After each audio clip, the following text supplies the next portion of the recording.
Ada pertanyaan teman-teman bertanya kepada saya, Bang, mana lebih bagus, maggot atau azolla diberikan kepada ayam? Menurut pendapat saya, yang lebih bagus adalah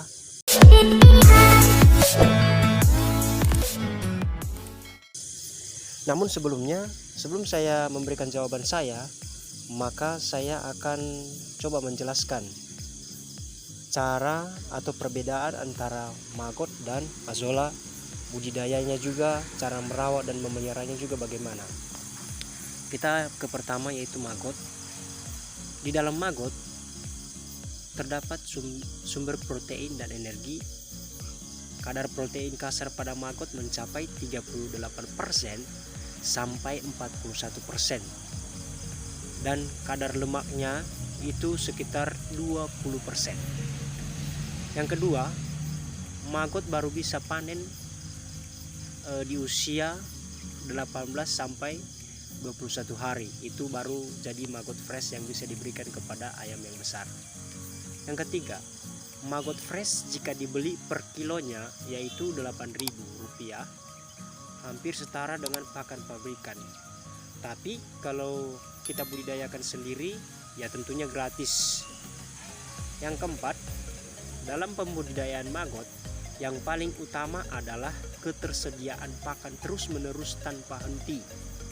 Karena maggot sebanyak 1 kilo bisa makan sampah organik sebanyak 10 kg per harinya.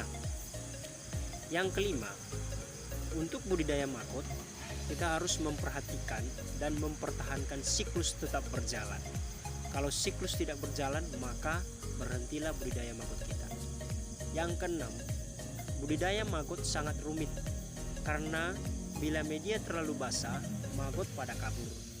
Bila biopon terlalu padat, maggot juga kabur. Bila kekurangan pakan, maggot yang dihasilkan akan kerdil-kerdil. Dan masih banyak lagi kesusahan lainnya. Ini menurut pengalaman saya ya, karena pernah ternak maggot selama 3 siklus. Bagi teman-teman yang rumahnya dekat pasar dan limbah pasarnya melimpah, budidaya maggot sangat saya anjurkan. Tapi bagi teman-teman yang jauh dari pasar dan limbah pasarnya sedikit, itu pun rebutan sama orang lain, saya sarankan jangan budidaya maggot. Karena keberhasilan budidaya maggot terletak pada ketersediaan pakannya. Kalau tidak percaya, ya silahkan dicoba saja. Itu untuk maggot. Sekarang ke azolla. Azolla yang pertama, tanaman azolla kaya akan nutrisi protein, vitamin A, B12 dan beta karoten serta mineral. Kandungan protein mencapai sekitar 20% sampai 30%. Yang kedua, azolla memiliki keunggulan kepadatan tinggi, dapat tumbuh menebal dan saling menumpuk. Tumbuh sangat cepat dengan laju pertumbuhan 35% per hari pada kondisi suburnya.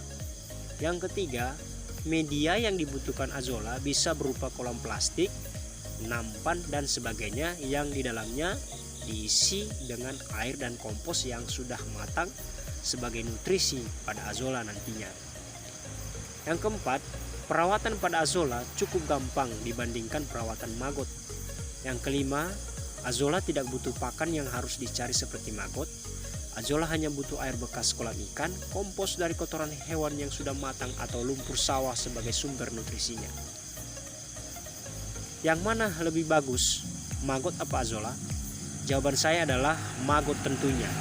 Tapi memelihara maggot cukup sulit bila pakan tidak tersedia dibanding dengan azolla. Nutrisinya juga beda tipis jauhnya, sedangkan ayam hanya memerlukan 90% nutrisi untuk tumbuh kembangnya. Ini menurut pengalaman saya ya teman-teman.